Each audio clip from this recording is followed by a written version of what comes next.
王后，芈八子来了，让她进来。是。哎呀，最近几日，芈八子往王后这儿跑的可真勤呢。拜见王后。免礼。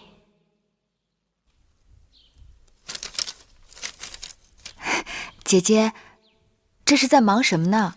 夏至到了，大王赏了些东西给后宫众人。芈月妹妹素来聪明，你来的正好，刚好替王后分忧。大王还赏了些毛皮，我让人拿了些样子来，有狐皮、貂皮、狼皮、猞猁皮，数量不少。你们看是按人头分，还是按位分分好？就按人头分吧，省心省力。按位分好，免得乱了尊卑。依我看，数量多的就按人头分，数量少的就按位分排。那就照芈月的法子吧。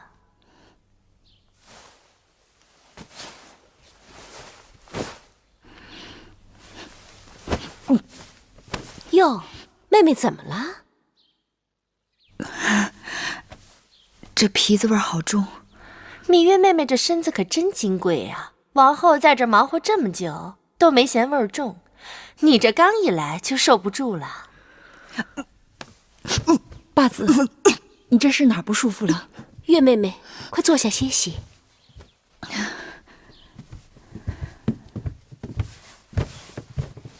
这几天热得厉害，别是中暑了，喝口水吧。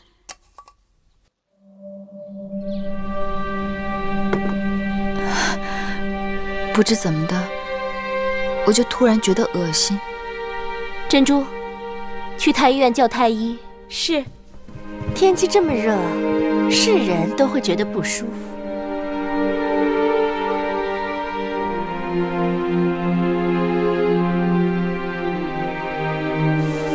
太医，八子有事儿吗？当然有事。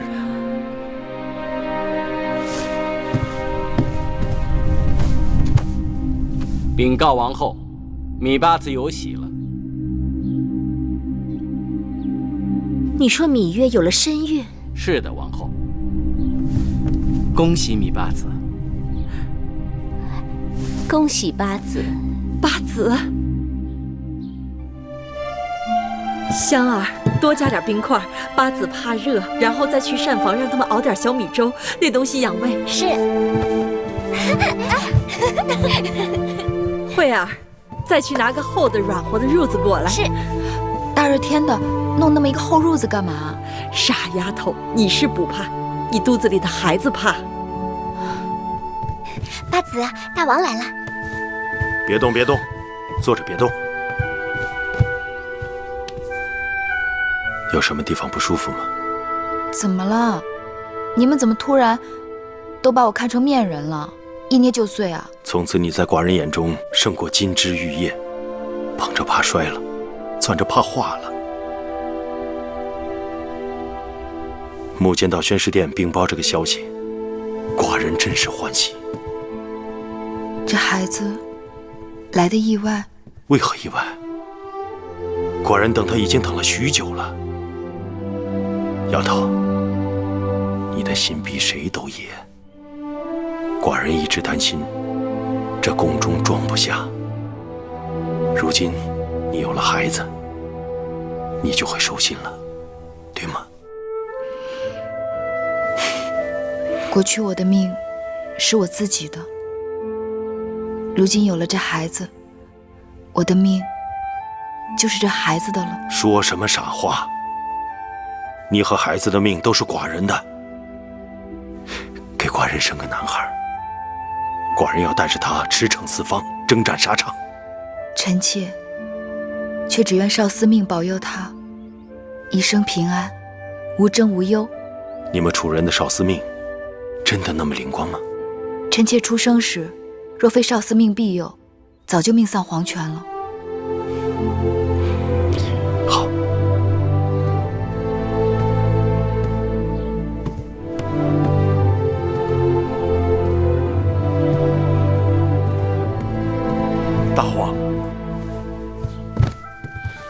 拜拜见大王。免礼。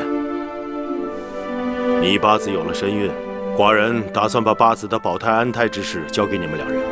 李密，你主管诊脉下药，医治亲自调理芈月的饮食。你们要细心打理，切不可有任何差池。是。慧儿，你看，哪来的黄雀啊？永香令让我拿来的，说是大王赏的。八子现在有身孕了，不能外出，怕它闷得慌，让两只小鸟陪陪它。把鸟拿来。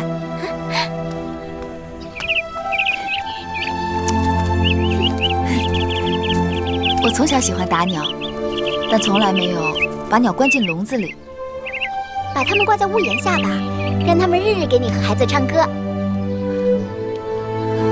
关在笼子里，本就是他们不情愿的，鸣叫又怎能动听？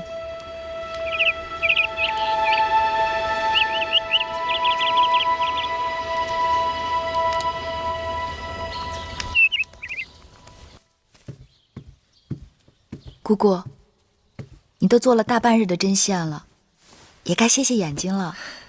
姑姑这一辈子都是给小孩子做衣服，在举姬身边的时候，先是你，后是蓉儿，再后来举姬去了，就是小冉。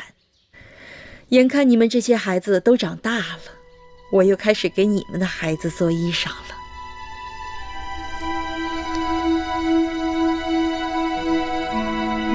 姑姑，我们都是你的孩子。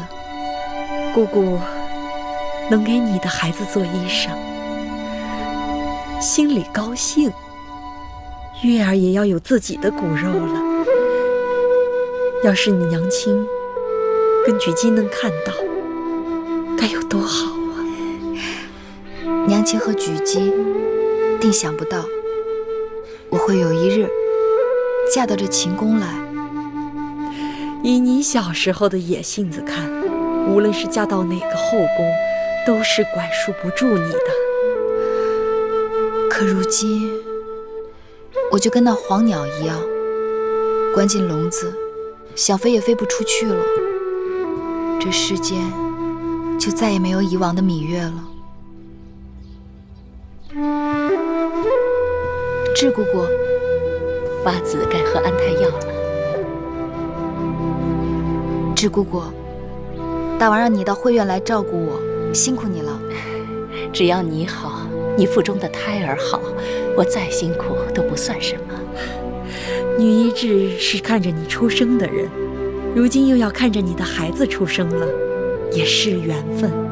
智姑姑，听你说起过你的独子金儿这2年到咸阳来做生意了，如今也该娶亲了吧？金儿去年娶的亲，眼下媳妇有了身孕，我也是要做祖母的人了。智姑姑好福气。芈月也是太过分了。唐夫人毕竟是大王当太子时身边的旧人，在后宫的位分，除了王后，无人可比。让她住进长宁殿，也许过不了多久，芈月就想搬进交房殿来了。王后，你听说了吗？为了讨芈月的欢心，大王竟然让人在宫中给芈月建了个祭祀少司命的神祠。我们跟随王后嫁入秦国，哪个不是入乡随俗？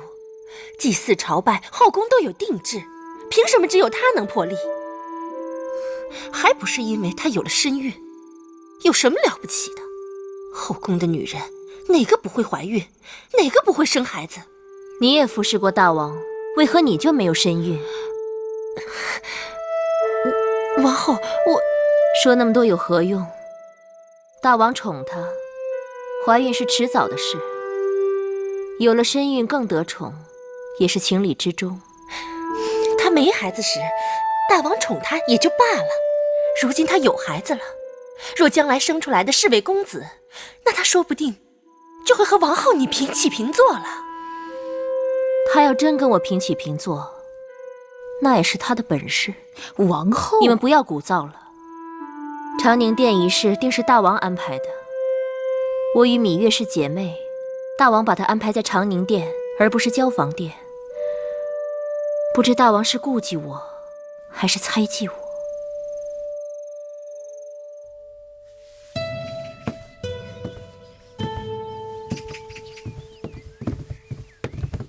王后，芈八子来了。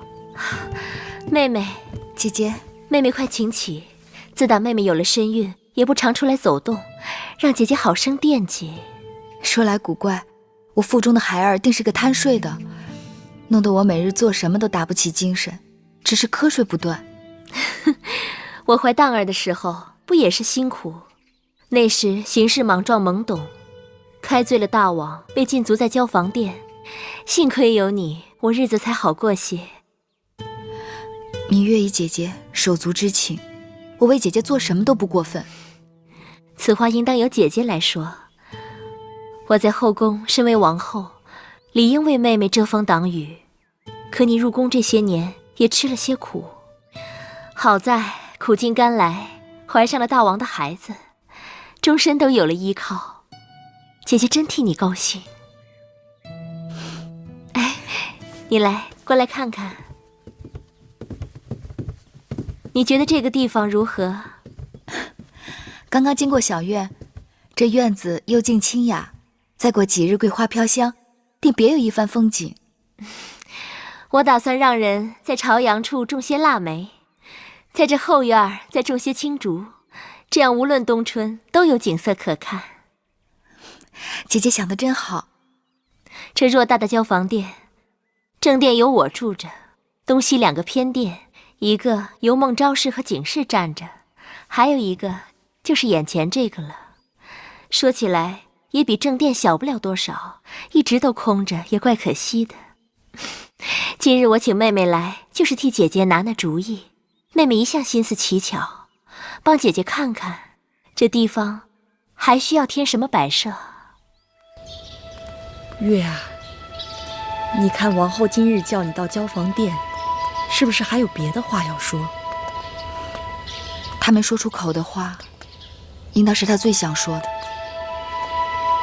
王后不会是……我何尝看不出她的心思？她既没说出口，那我只好装聋作哑。我常常会想起当年姐姐与我的亲近，眼下的疏离，真叫人心寒。舌头跟牙齿都免不得打架，若有合适的机会，还是要和王后修好。此事已与唐夫人和芈月说妥，永相令也带人去给长宁殿重新挑选了陈设。王后却有异议，这是为何？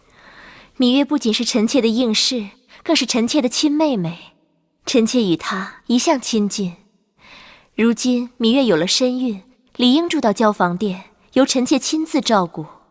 大王却让她到唐夫人的长宁殿。知道的人会说，唐夫人为人稳妥，大王考虑周全。不知道的，还以为臣妾容不下自己的亲妹妹，硬要把她赶到唐夫人那儿寄人篱下呢。那依王后之意呢？交房殿是后宫最大的殿宇，正殿由臣妾住着，东偏殿由孟昭氏和景氏住着，可西偏殿整个都空置着。与其让芈月去打扰唐夫人，倒不如让她搬到交房殿来。寡人只是想，荡儿还小，又有那公子壮需要你随时照应。他不是你亲生的，相处起来可能不容易。大王放心，这些事都是臣妾的分内事。只可惜那公子壮与荡儿相差太多，弄得荡儿总是一个人在交房殿里孤单单的。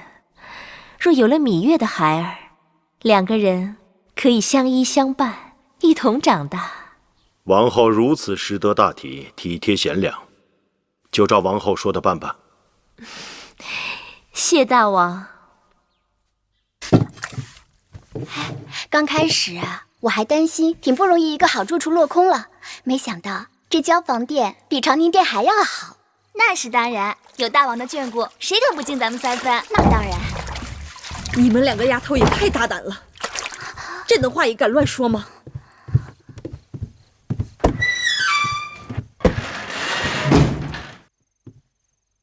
这儿是交房殿，王后才是一殿之主，这里不比会院冷僻肃静。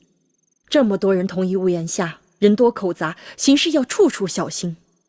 你们若想惹是生非，且不讲八子处罚，我先将你们撵出去。姑姑恕罪，我们不敢了。起来吧。是。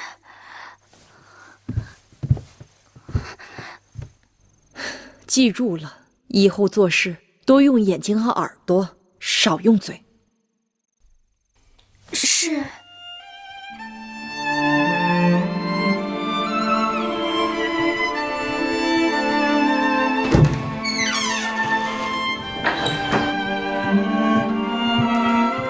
八子，是姑姑。月儿，快喝了这碗红枣黑豆黄芪粥，是姑姑刚刚给你熬好的。我眼下不饿，一会儿再喝吧。忙了一日，晚膳的时候又没有多少胃口，这可怎么是好啊？是啊，就算你不饿，你腹中的孩儿也该饿了。你眼下是一人吃两人饱啊。孩儿听到没？两个姑姑都说你饿了，就算娘亲不吃，也要替你吃。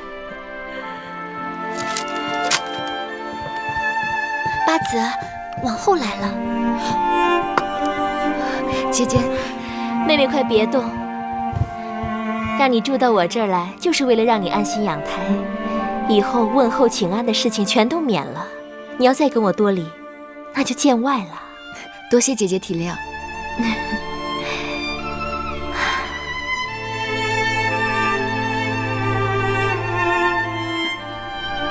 智姑姑让妹妹喝的可是红枣黑豆黄芪粥啊？是。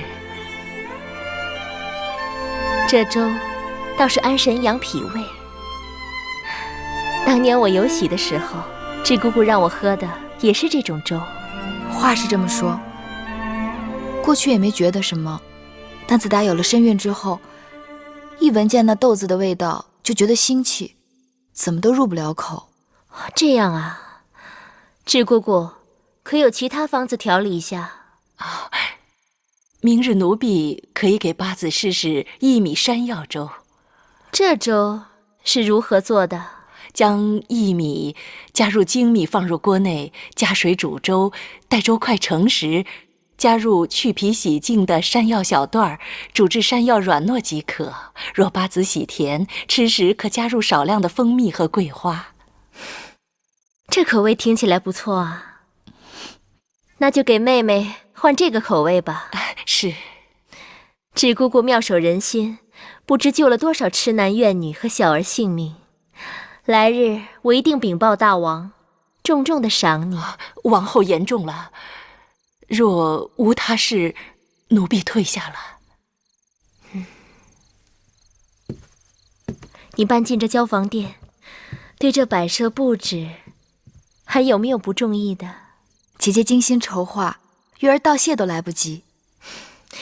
你住过来，有何需要随时跟我说，我让他们安排就是了。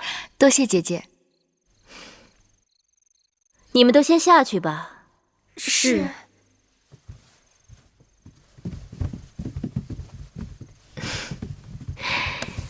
你我姐妹一同入秦宫几载，如今总算是住到了一处。想起当年在楚宫，你我一同住在高堂台，一起任性玩耍，有多少快活。姐姐，你还记得这个吗？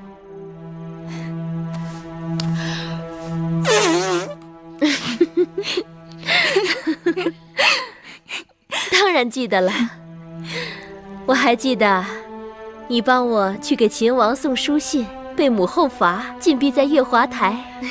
幸亏公子歇拼了命的救你，你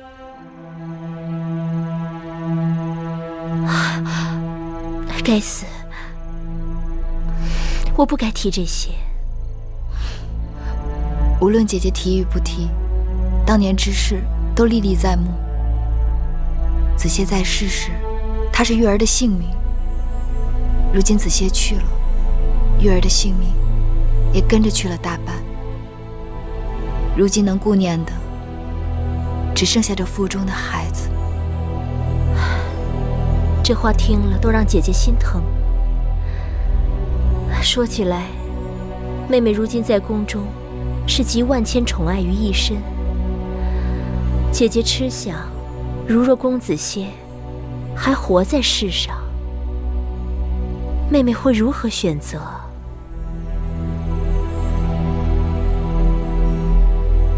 姐姐，若是能让子歇复生，就算赴汤蹈火，我也要。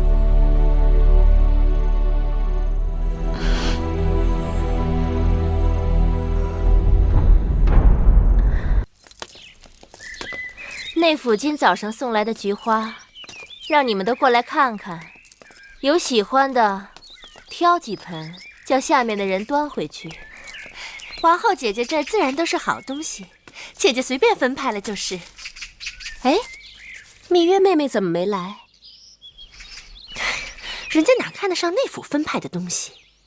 大王已经特别赏她了，院子里到处都是，不用来了。哎，大王日日来交房殿，却只去芈月的房中，赏的东西都和大家的不一样。他芈月眼中还有没有别人？大王去看芈月，是去看他未来的孩儿。你要有本事，你也可以怀上身孕。芈月有身孕，不能服侍大王。我想，也该由你们二人尽尽本分了。孟昭氏虽然年长，但行事不如景氏，稳妥细致。我已经跟木坚说了，今夜就由景氏去承明殿，侍候大王。多谢王后。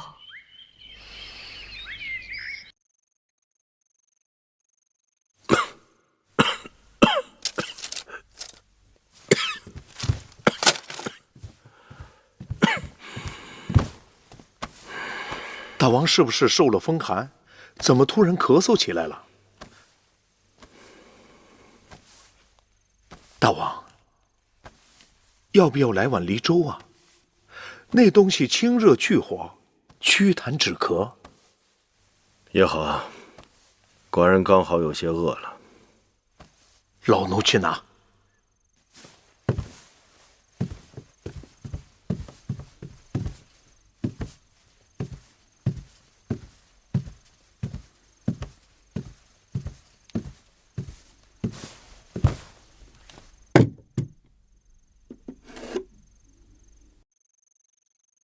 大王，怎么会是你啊？王后听说大王近日辛劳，偶感风寒，亲手给大王做了梨粥，让臣妾送来。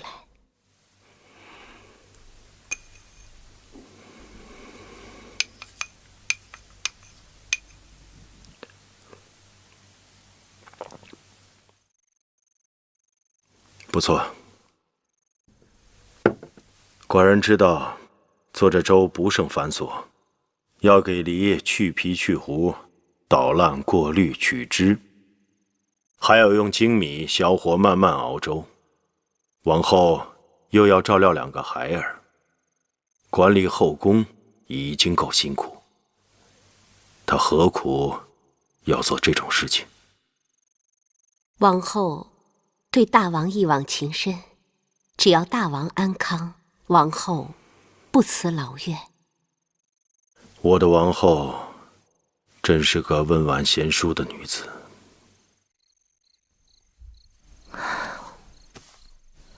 我觉得还是不要的好。珊瑚，我今夜要睡香枕，去给我准备一下。是。姑姑，去把那红枣鹌鹑汤温一温。王后睡前还想喝碗汤，姑姑去温就是了。王后，你忘了，你已经让景氏去了承明殿。人是我派去的，我又怎会忘？是。大王，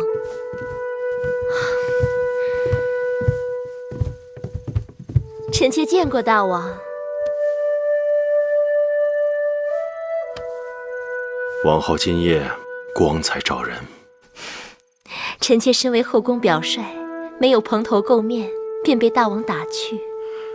寡人今日喝了你亲手做的梨粥，突然想过来看看你。臣妾知道大王政务繁忙，不敢肆意打扰，只想提醒大王保重身体。王后温柔敦厚，是寡人之大幸。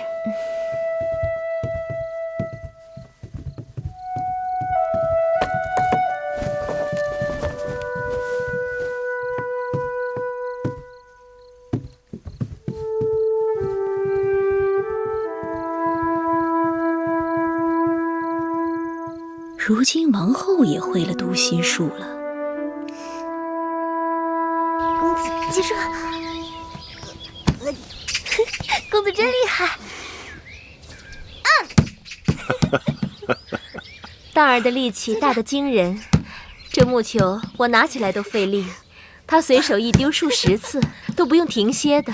寡人的孩子自然英武不凡，但像荡儿这样的神力，的确少见。王后，快给我扔过来！接着，大王，吃个点心吧。啊，公子真看来厉害！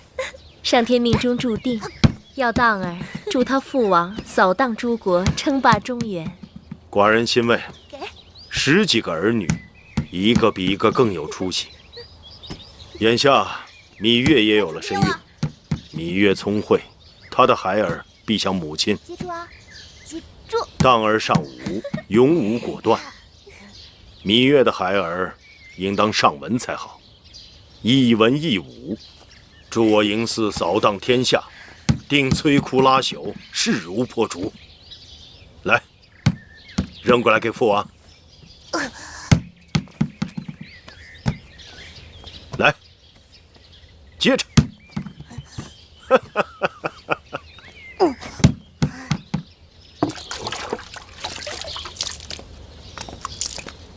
姑姑，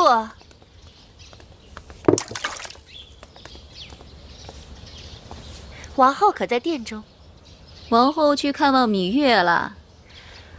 唉，王后真是体恤宫中姐妹。就说那芈月怀孕，王后隔3差5的就往西偏殿跑，如此精心呵护，我看着都眼红。是啊，那芈月若知个好歹倒也罢了，就怕她不知好歹，辜负了大王跟王后对她的一片苦心呢。姑姑此话大有深意。你们退下。是。你没听说呀？那楚国公子黄歇并未葬身山崖，如今又到咸阳城来寻芈月了啊！就住在雍瑞大人的府中。当真？芈月宠冠后宫，如今又怀有身孕，她可知道此事？知道又能怎么样啊？这宫墙高大，他们俩想要见一面，只怕也是不容易。可那黄歇前来咸阳寻芈月，怎肯罢休？可不是啊，幸亏有这宫墙隔着，要不然他们2个人干柴烈火的。哎呀，奴婢多嘴了，此事干系重大，夫人还是不要打听的好。对对，姑姑说的对。那我先回去了。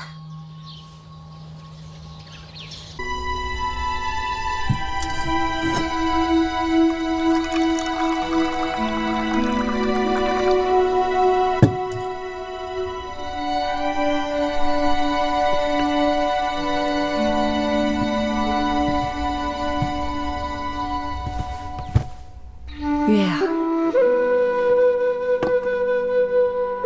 喝口水吧。姑姑，你去把女医治叫来。月儿，你可要想好了。想好什么？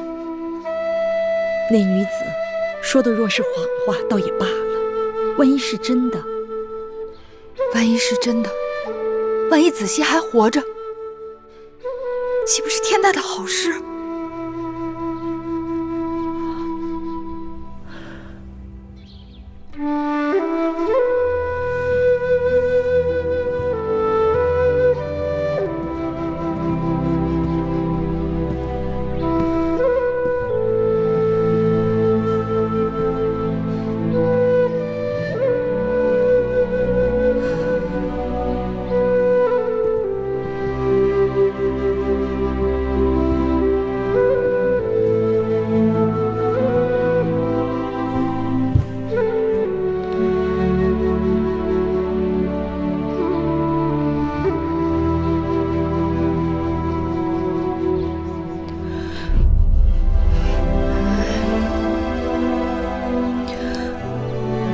芈月是姑姑亲手接生的，在楚宫，姑姑有几次救过我的性命，姑姑不会骗我，对吗？对。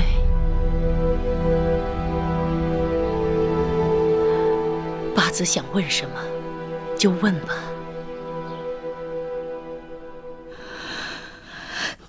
子歇。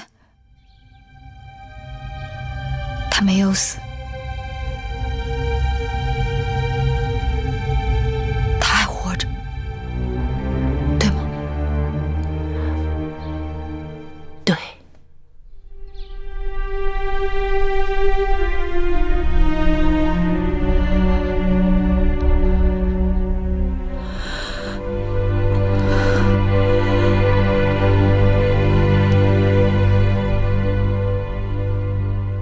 子歇他在咸阳，他在找我。你见过他，对吗？对。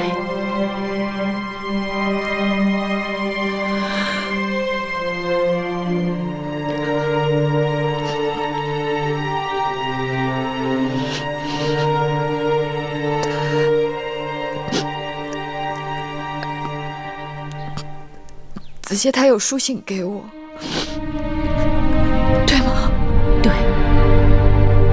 书信呢？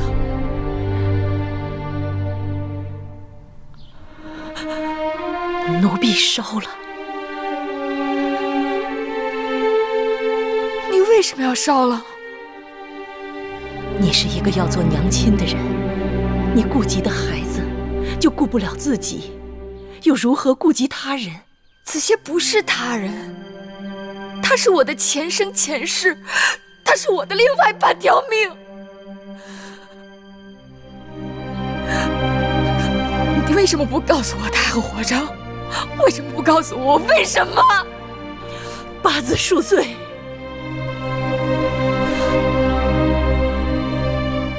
奴婢也是无奈。如今你在宫中深得大王的恩宠，现在又怀上了大王的孩子，你已身不由己。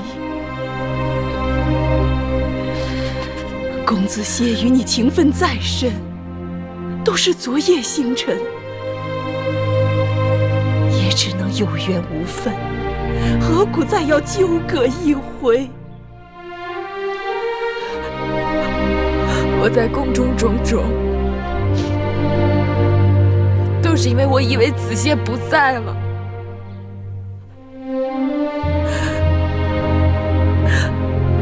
如今子歇千辛万苦来到咸阳，却被一堵宫墙挡住。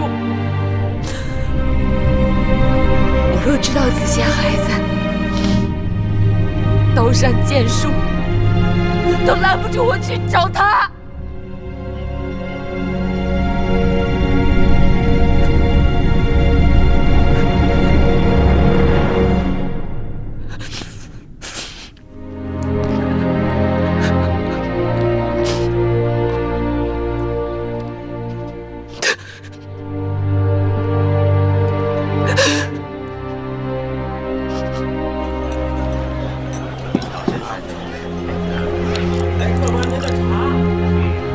小二，来了，再来壶酒。好嘞，客官您稍等。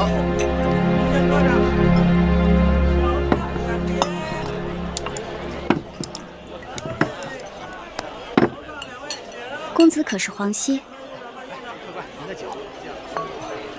你认错人了，在下是黄倩。看来公子不信我。我为何要信你呢？不信我倒也罢了，只是公子万万不可离开咸阳。咱们俩素昧平生，你快快离去，别再纠缠我。让我走又有何难？只是公子走不得。公子歇这一走，那宫中思念你的人可就落空了。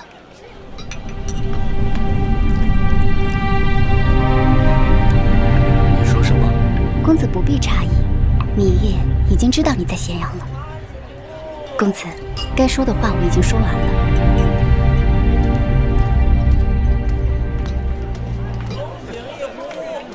您先搁着。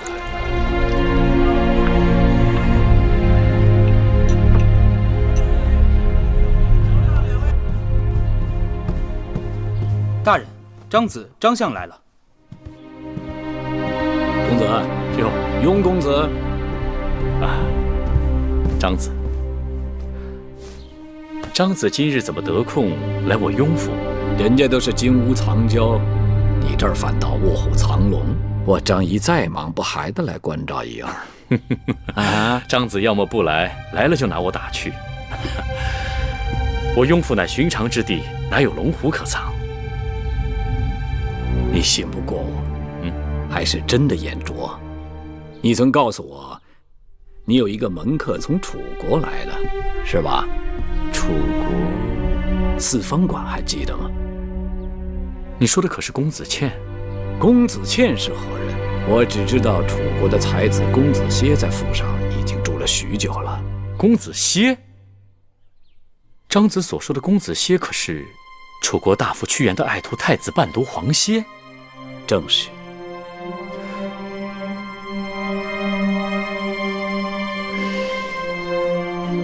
我一直就怀疑他的来历，但怎么就没往黄歇那儿想呢？和加一个倩，可不就是歇吗？我怎么能被这障眼法给骗了呢？也不能怪公子疏于洞察。公子歇瞒你，必定有他的苦衷。张子的意思是说，他为了宫中的芈月。我不止一次的劝他离开咸阳，他执意不肯。可这几日，我见他去意已决。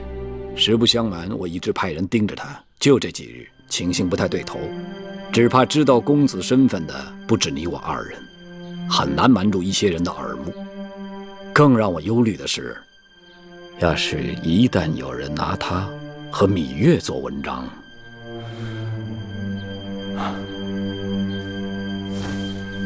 谢长子提醒。哈，奴婢想，芈月若知道公子歇活着的音信，哪怕是触犯天条，她也定要去见他的。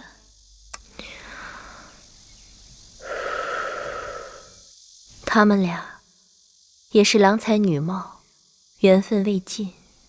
可万一大王知道了怎么办？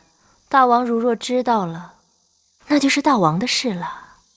反正我从来都不知晓公子歇还活着，也不知道芈月与他有来往。往后就打算这么隐瞒下去？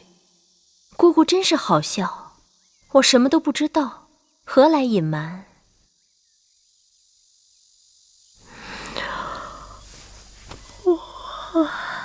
姑姑，我去睡一会儿，有事叫我。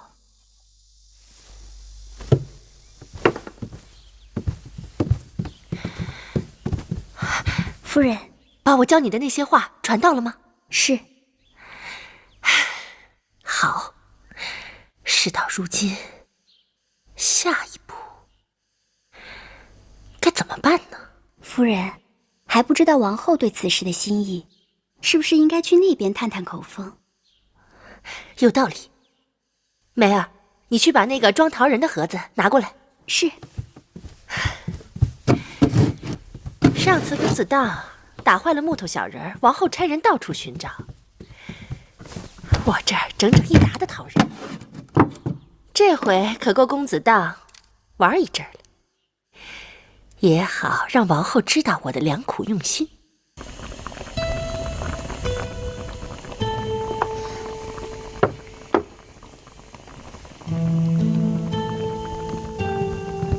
姑姑一个人品茶，好消闲呢。王后午睡了，奴婢趁机松松骨头。这是给公子当的一点心意，望姑姑替我转交。王后身边这几个人，就属你对公子最上心了，那是应当的。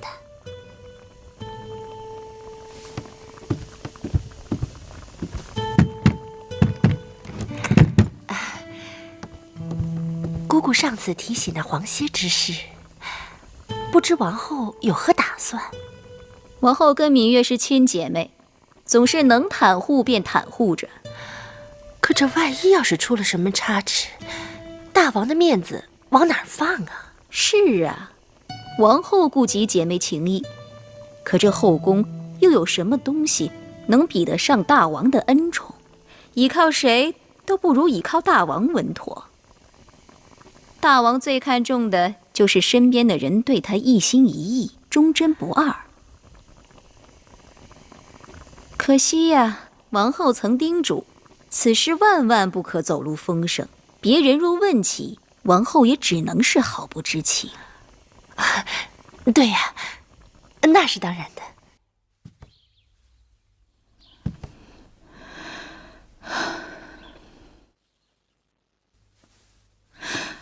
姑姑，我想出宫一趟。你身子已经快能看出身孕了，出宫实在不便，何况以什么理由出宫？女医治说了，子歇总在那药店外的街头等他。女医治还说了，自从她拒绝给公子传信，并告诉他你怀有身孕后，就再也没在那儿见过公子了。反正子歇，我是一定要见的。你贸然出宫，就算不替自己着想，也该为肚子里的孩儿打算。八子，大王来了。大王，寡人说过了，你有身孕，见寡人不用多礼，摆来摆去，累着你。谢大王。这2日，寡人看你脸色不太好，可是觉得哪里不妥？整日在屋子里闷着，臣妾都快憋出病来了。都已经快做娘亲的人，还这般任性。大王知道臣妾的脾气，只喜欢天高云阔，受不得贬下局促。马是不能骑了，鞭子也不准用了。好吧，就算寡人让你出宫走走，街头巷尾闲人杂乱，你可想好要到哪里去了吗？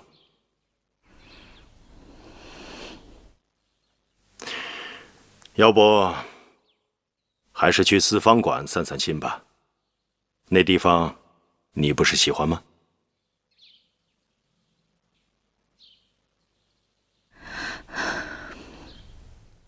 谢大王。来，吃菜。来，客官，您的茶。您的菜慢用。小二子来壶酒。好嘞。您先喝着。公子可否给我1钱？你这黄口小孩可是好笑啊！你我又不相识，我为何要给你1钱？可是刚刚那个人说，要我把话传给你，一定会给我1钱。那要看这话值不值这1钱。那个人说，2日后是15，有故人，故人约你未时在四方馆见面。你是说2日后和我相见？2日后四方馆，可值1钱。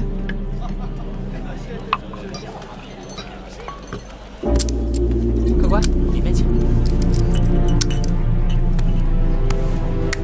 去吧。多谢公子。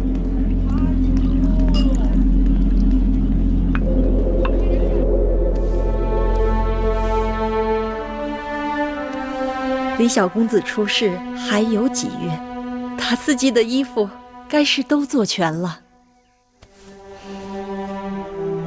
姑姑总说是小公子，万一是小公主呢？是个公主也好，像我们月儿一样聪慧俊俏，但在姑姑看来，那孩儿必定是个公子。姑姑这话没根据。怎会没根据？姑姑梦里头看到的，明明是个小公子，粉雕玉琢一般，在宫里跑来跑去，还跟我笑。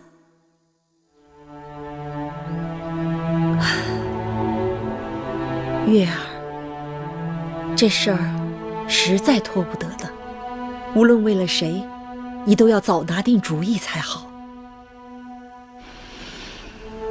大王准我出宫了，我反倒是没了主意。子歇我是一定要见的，但见了又能如何呢？你打算跟子歇走吗？若没有这个孩子，你无需问我。但如今有了他，昨日大王突然应准你出宫，我心里总是忐忑不安，觉得有些不对头。此事隐瞒着大王，让我如鲠在喉。大王待我情深意重，我若不跟子歇走，会悔恨终生。但若跟了子歇走，恐怕又会愧疚毕生。我是替你害怕，此事若大王不知晓，倒也罢了，不然怎能轻易放手？大王，他若是对我狠心，我倒是坦然。姑姑，慧儿这儿有个画谜，你能猜得出来吗？这上面只画了一群羊，别的什么都没有。你们从哪里来的这个东西？一群羊，没头没脑的。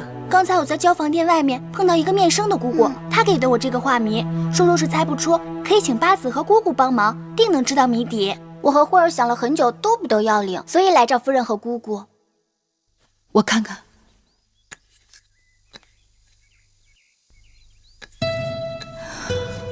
这竹签很眼熟，好像是四方馆投注的竹签。四方馆，这群羊一定是有数的。1、2、3、4、5、6、7、8、9、10、11、12、13、14、15，15只羊，羊通祥，有吉祥之意。对啊，这一定是给八子和胎儿祈福的画谜，三羊开泰嘛。不对啊，那画3只羊就够了，画那么多只羊干嘛？那就不是吉祥之意，就是时辰了。时辰，午马未羊申猴，15日未时。15日未时，做什么呢？四方馆投注的竹签。四方馆，说的是四方馆。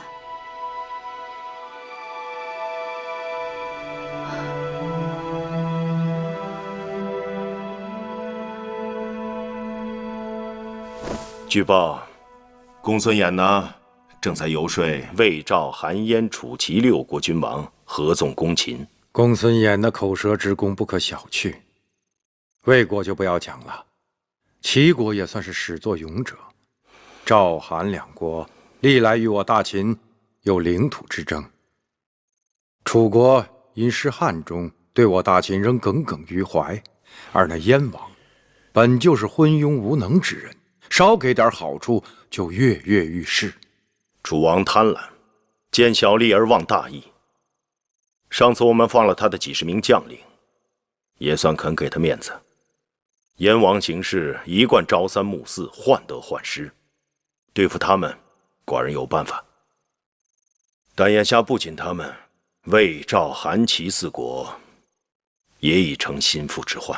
王兄说的是，先解决楚国和燕国的威胁，派我们在楚国的眼线给晋上送去厚礼，让他在楚王身边放出些手段，再去信给孟莹，让他伺机而动，助母国一臂之力。臣弟就去办。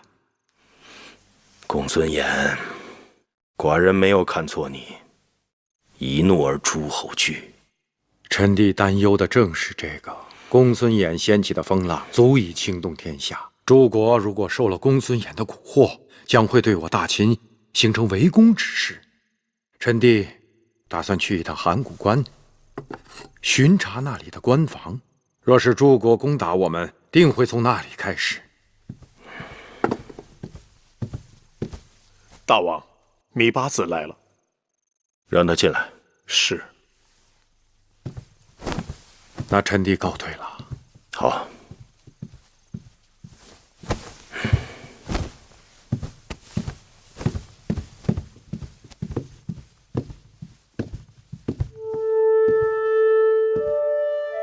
拜见大王。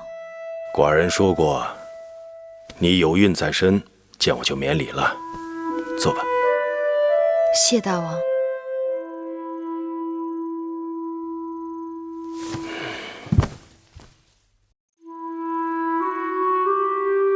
公孙衍对寡人和大秦怨恨难消，正游走于六国当中，打算联合诸国攻打大秦。那不是要面临一场恶战？我大秦自建国以来，都是从战火中走出来的。寡人的父兄们不畏战，寡人又何尝畏战？可是猛虎不敌群狼，秦国眼下会不会寡不敌众？好在诸国君王从来都是各有算盘。公孙衍即使说服各诸侯同意出兵，但调动协调各国兵马粮草也非易事。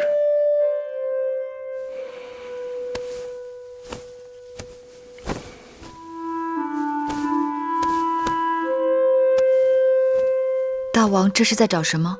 有张齐国地图，不知放到哪里去了。臣妾帮大王找。自你有孕，很少到承明殿来。寡人的书简奏章文书无人整理，乱得很，手边的东西转眼就不见了。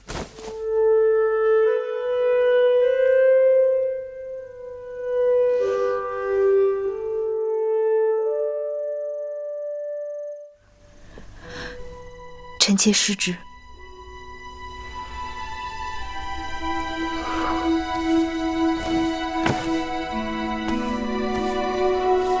也怪不得你。此刻你腹中的孩儿比寡人重要。等寡人的孩儿落地，你再来承明殿给寡人整理书简文书。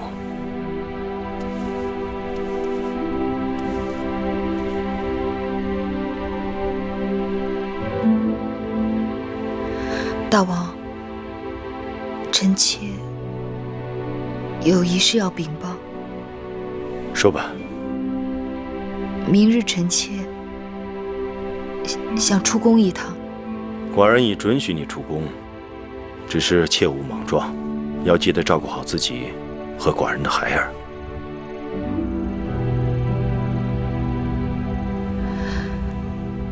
臣妾出宫是要见一故人。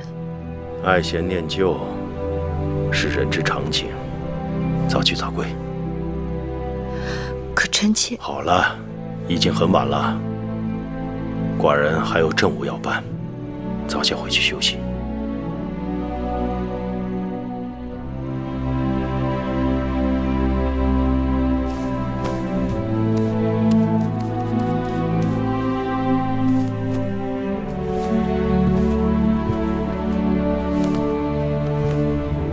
臣妾告退。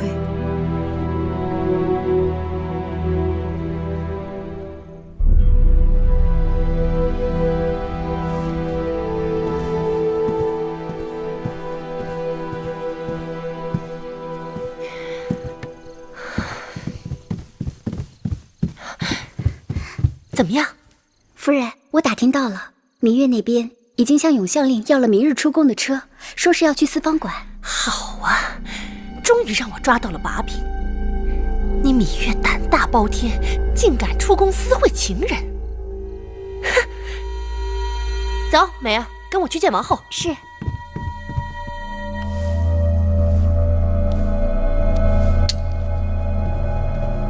王后，孟昭氏来了。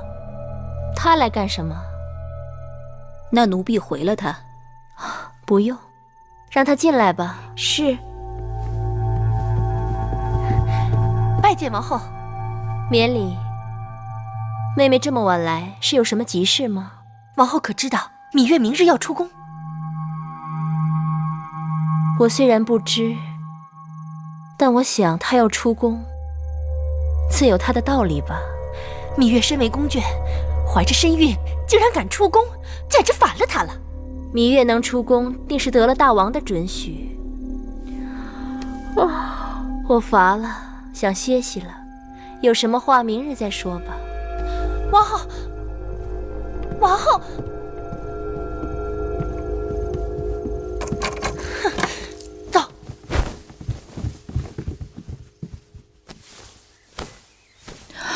好在衣裳肥大，倒也看不出什么。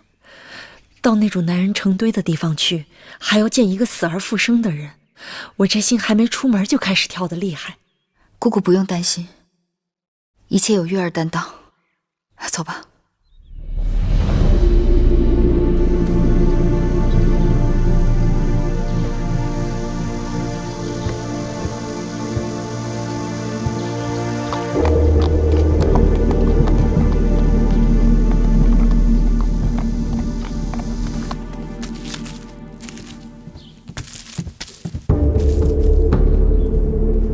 王后，芈月真的出宫去了，她一定去见皇协了。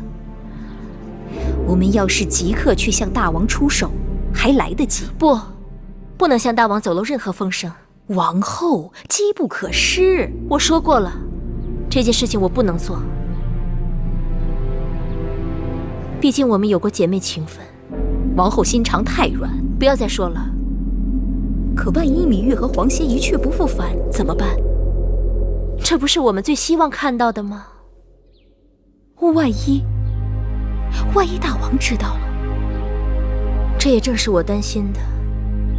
昨夜孟昭氏来，虽然她言语中藏头藏尾的，但给我提了个醒：这世上没有不透风的墙。姑姑，你一定要替我记住，我芈姝对此事从头至尾毫不知情，所以帮不了谁。是。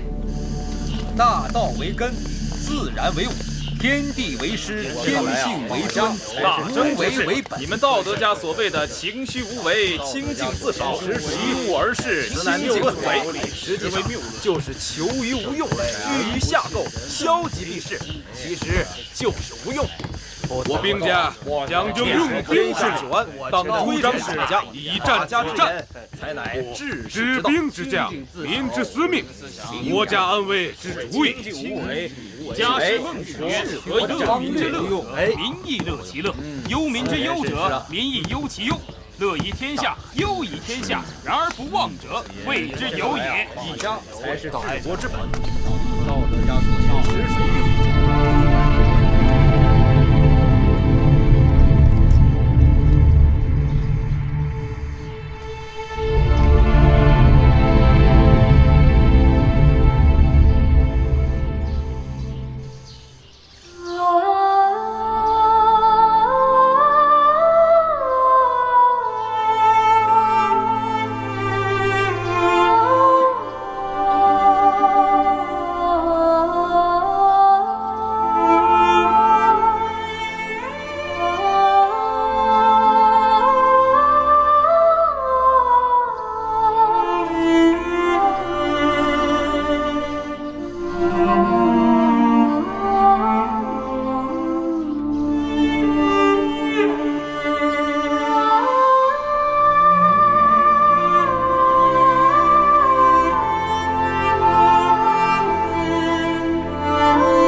魏国承诺筹集8万兵力人马，韩国答应出兵5万。韩王一向信口开河，答应出兵5万，能来2万就不错了。楚离子已经去了函谷关，大战前的筹备进行得越早越好。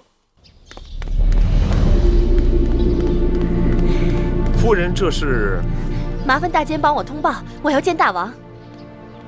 大王正在和众臣商议国事，臣妾可是有要事要禀报，要是耽搁了，恐怕大监也担不起干系。这可不好办。大监，我真的有要事要禀报，大监请您行行好吧？啊，夫人，我已经告诉你了，大王正在商议国事。10万火急，要是晚了就来不及了。不行，夫人，还是请回吧。我有要事要见大王，我有急事要见大王，我要见大王，让我见大王。谁在外面喧哗？回大王，是孟昭氏，说是有要紧事向大王禀报。让他进来。是。大王，臣等告退。都别走。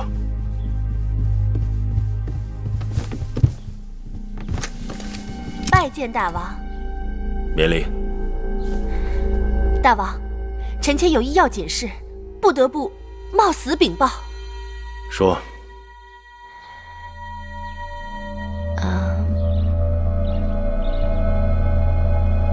说呀。芈八子她今日出宫了。今日是15，四方馆辩论之日，寡人准许她出宫的。大王，芈月怀有身孕，连向王后请安都免了。几场测试辩论而已，重要到她非去不可。你到底想说什么？臣妾刚刚接到消息，说是那楚国黄歇未死，隐姓埋名藏在咸阳。你是如何得知的？那是臣妾的婢子梅儿在街头亲眼看见的。芈月今日出宫，定是与黄歇私会。一派胡言！大王若是不信，可以派人去四方馆搜捕，芈月和黄歇一定在那儿。四方馆是我大秦招贤纳才之处，黄歇如果没死，进出四方馆乃是常理之事。芈月更是得到寡人准许才出宫。你既然出手，想让寡人相信，就该拿出他们私相授受的人证物证。臣妾也只是听说和猜测，所以一时情急。你若没有凭证，谁给你的胆量来搅扰寡人的国事公务？你一个妇道人家，王后的应试，不在后宫好好协助王后打理事务，却跑到宣室殿来捕风捉影，信口雌黄。大王明察，臣妾虽然是道听途说，但是一片真心维护宫规和大王的。寡人如此不堪，竟要靠你来维护。不知道王后是如何管教她身边的人的，一个个蠢不可欺。你还不即刻给寡人滚出去！臣妾该死，臣妾真的知罪了。臣妾此刻就回宫反躬自省，面壁思过。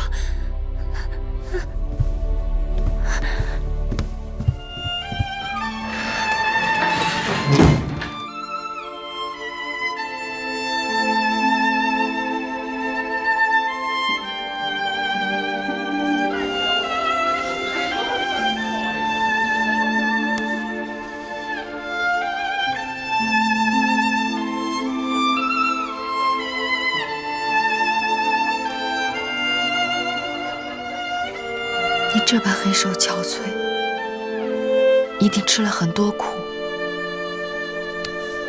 只要能见到你，种种的周折都不算苦。我亲眼见到你与那一群人拼命坠入悬崖，我真是恨死你了。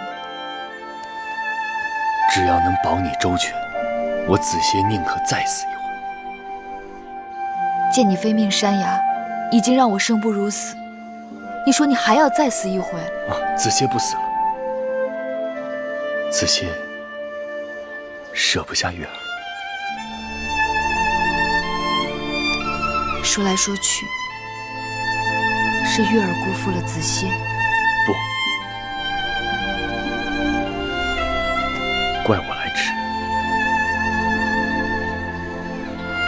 你死而复生，我为你高兴。如今世上的人都以为我死了。不，你一直在，一直在我心里。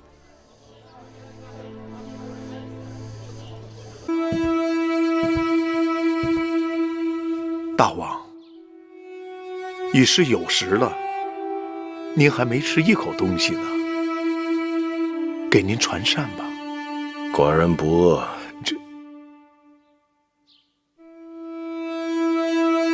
下去吧。是。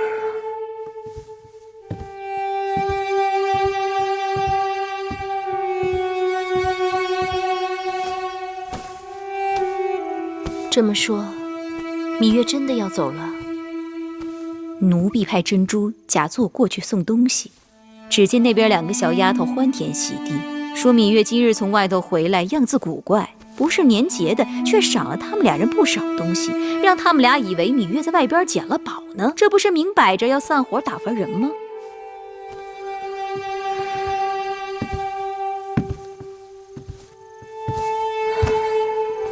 芈月这一走，只怕我们今生今世都难再见了。走了这个霸星，王后在宫里也能睡个安稳觉了。姑姑嘴里唠叨着霸星这些年，我不信，都快被你说信了。威后对奴婢恩重如山，没了芈月，奴婢答应威后的事情总算有了了结。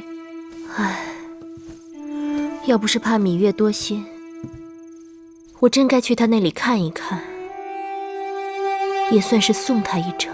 王后歇息吧。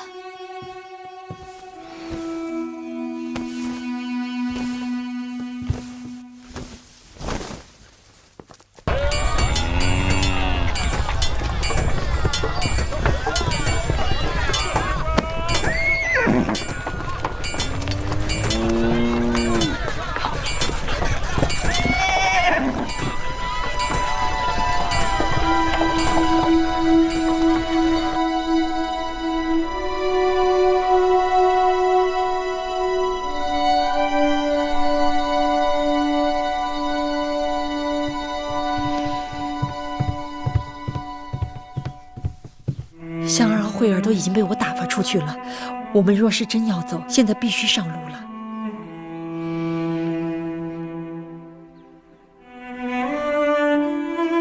昨日子歇，他和我说了许多，但有一人，他从头至尾就没有提及。我能猜到，他为何不提他？他若提起大王，只怕你不会答应跟他走。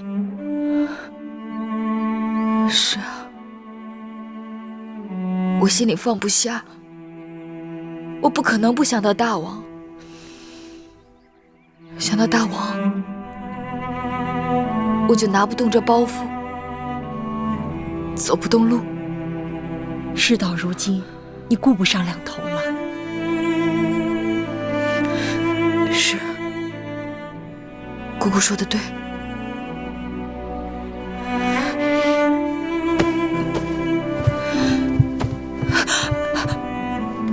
怎么了，月儿？孩子，孩子在动，他在动。快坐下歇歇。我从没有过这样的感觉，我实实在在感觉到他在动。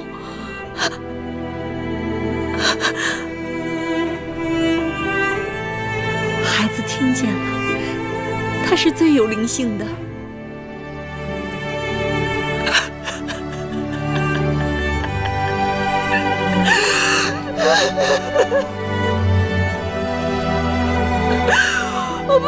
不想到大王。有了这孩子，我怎么可能不想到孩子的父亲？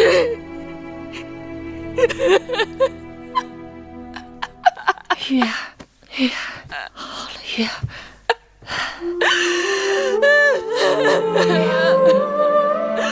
我该怎么办？好了，玉儿。玉儿，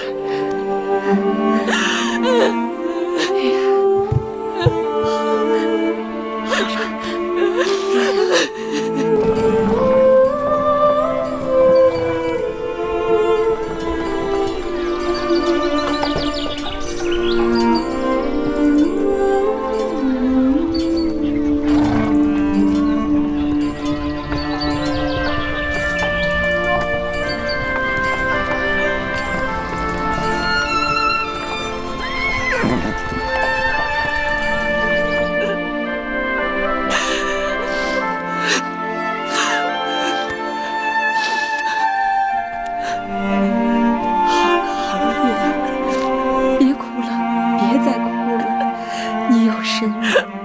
再哭下去，身子会坏了。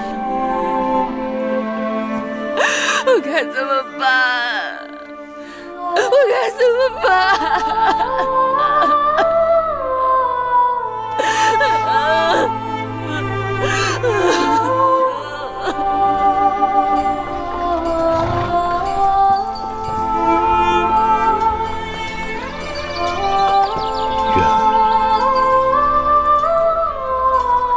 你的心意，我也知晓。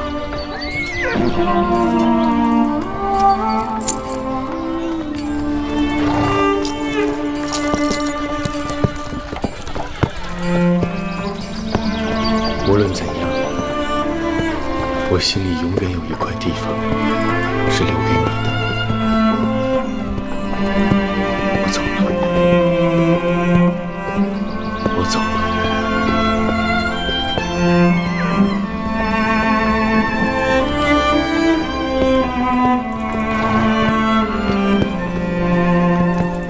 公子恕罪，大王已在郊外的十里亭备下了酒水，想与公子一叙。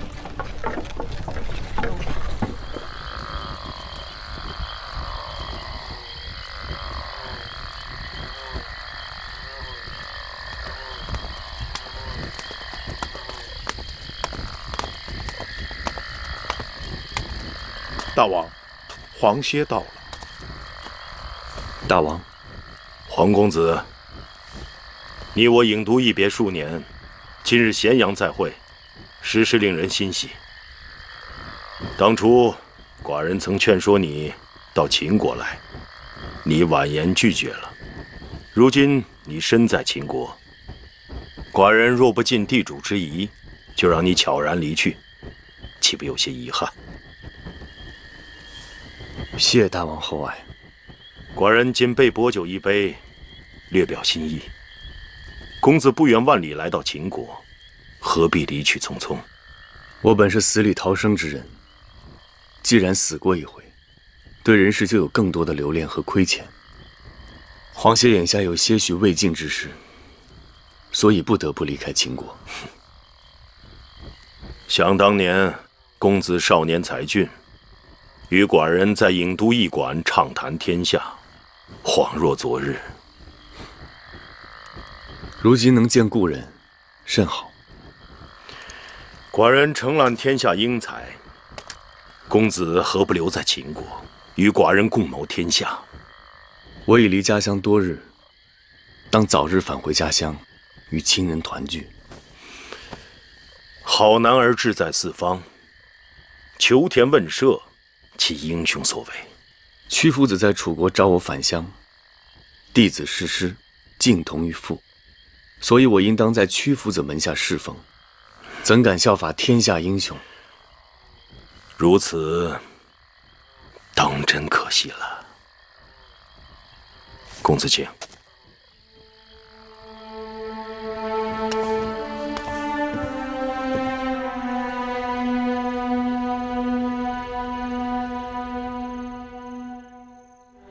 都这个时辰了，那边怎么一点动静都没有啊？王后，要不奴婢再让珍珠去打探一下，看看究竟是怎么回事。姑姑不用去了，去也无用。王后此话何意？芈月，她不会走了。为什么不走？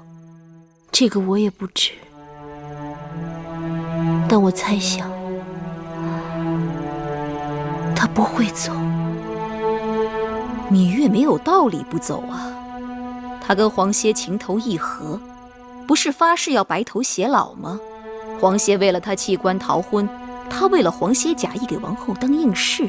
黄歇为了救他险些丧命，他为了给黄歇报仇才进的秦宫。如今王后千方百计要成全，水到渠成，他怎么反而不走了？我也曾和姑姑想的一样，可惜岁月如斯，物是人非。这些年经历了这些事，就算黄歇还是过去的黄歇，芈月已经不是过去的芈月了，是我想错了。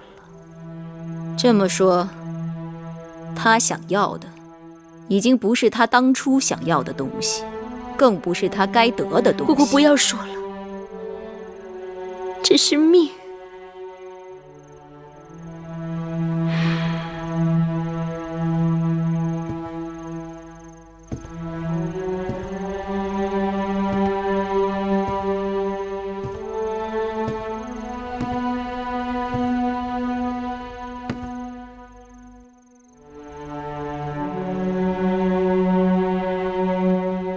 我不认，我不认这个命。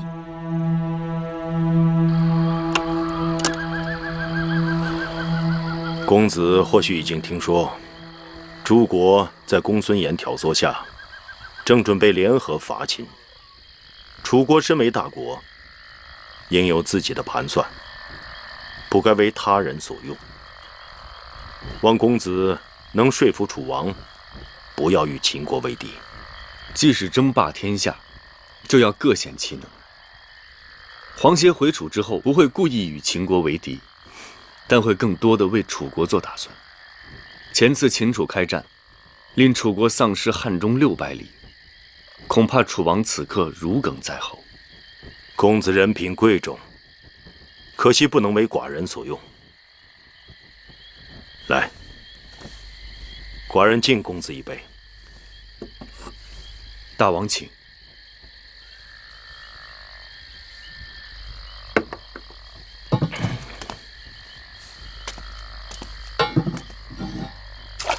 公子再干一杯，下次碰面，无论是敌是友，均是缘分。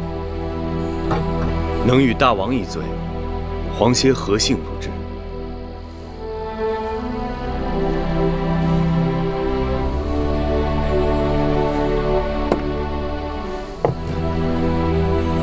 这第3杯，祝公子一路顺风。大王，干！干！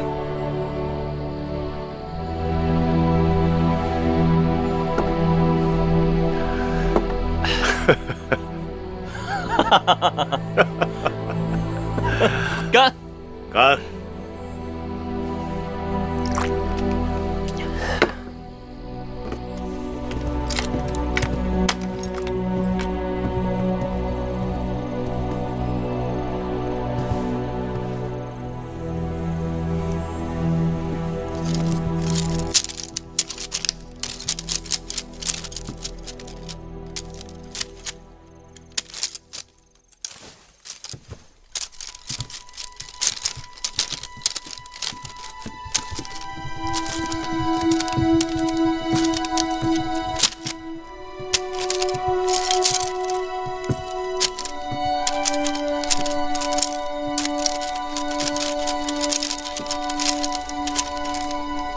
小丫头，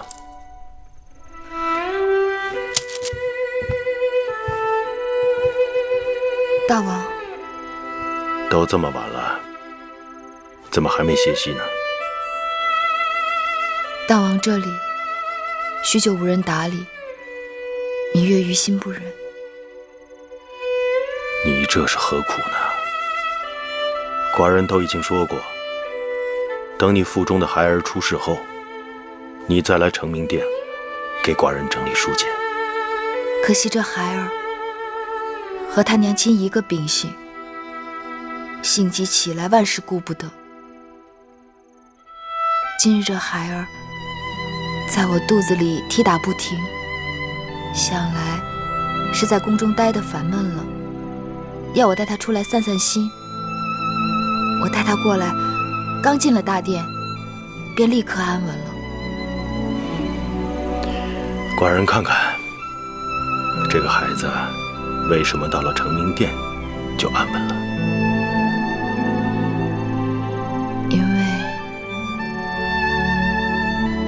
因为承明殿书营四壁，墨香四溢。看来是个喜好读书的孩子。记得寡人第一次遇上孩子娘亲的时候，却以为她是个只知晓用鞭子的野丫头，谁料竟与书斋有缘。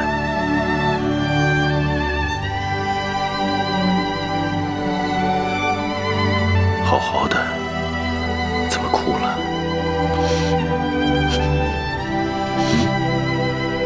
月儿没有哭，月儿只是心里头更清明了。你清明就好了。你该知道你在寡人心头的分量。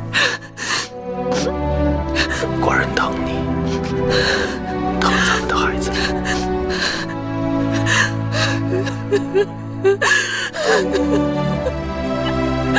大王，